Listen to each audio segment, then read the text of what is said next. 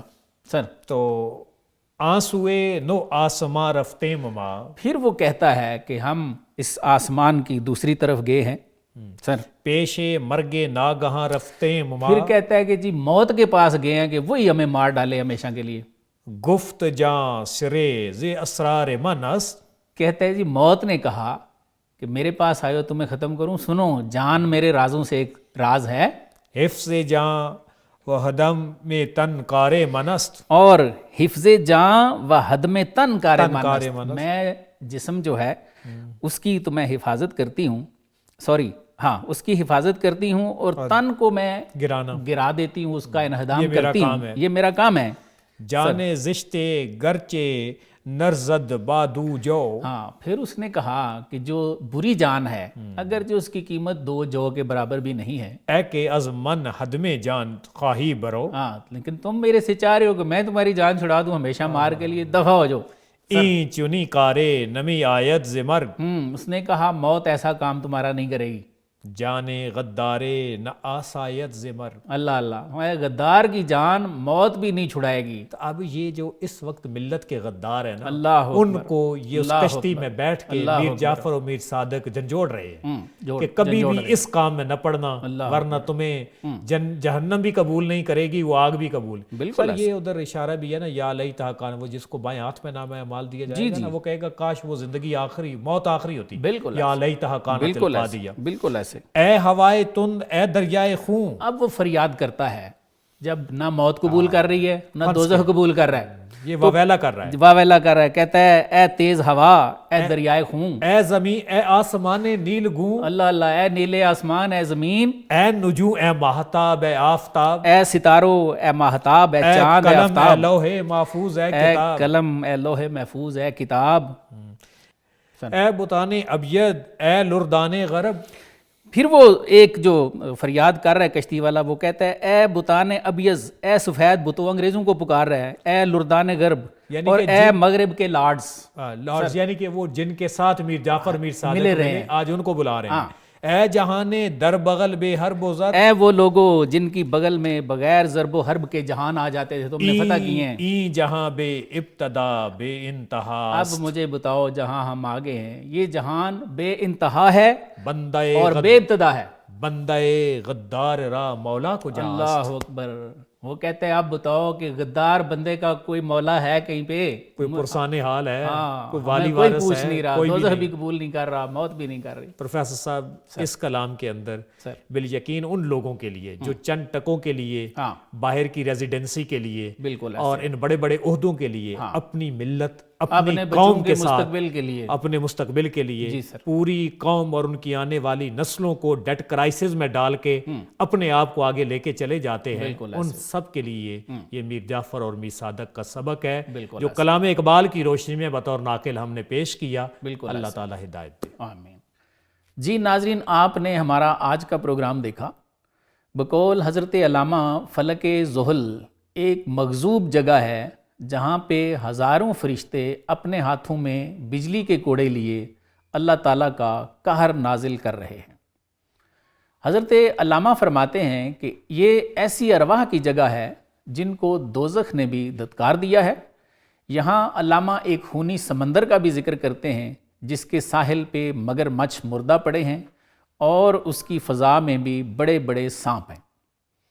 اس سمندر میں جس کی موجیں چیتوں کی طرح ظالم ہیں، ایک کشتی میں میر جعفر اور میر صادق سہمے ہوئے ننگے اور زرد چہروں کے ساتھ غوطے کھا رہے ہیں. پھر حضرت علامہ یہاں روح ہندوستان کا بھی تذکرہ فرماتے ہیں جو ایک حور کی شکل میں نمودار ہوتی ہے، جو ہندوستانیوں کی ناگفتہ بے حالت اور ان کی رہبانیت پر ماتم کرتی ہے. ڈاکٹر صاحب آپ کی تشریف آوری کا بہت بہت شکریہ. شکریہ پروفیسر صاحب. ناظرین اپنے میزبان کو اجازت دیجیے. اللہ حافظ.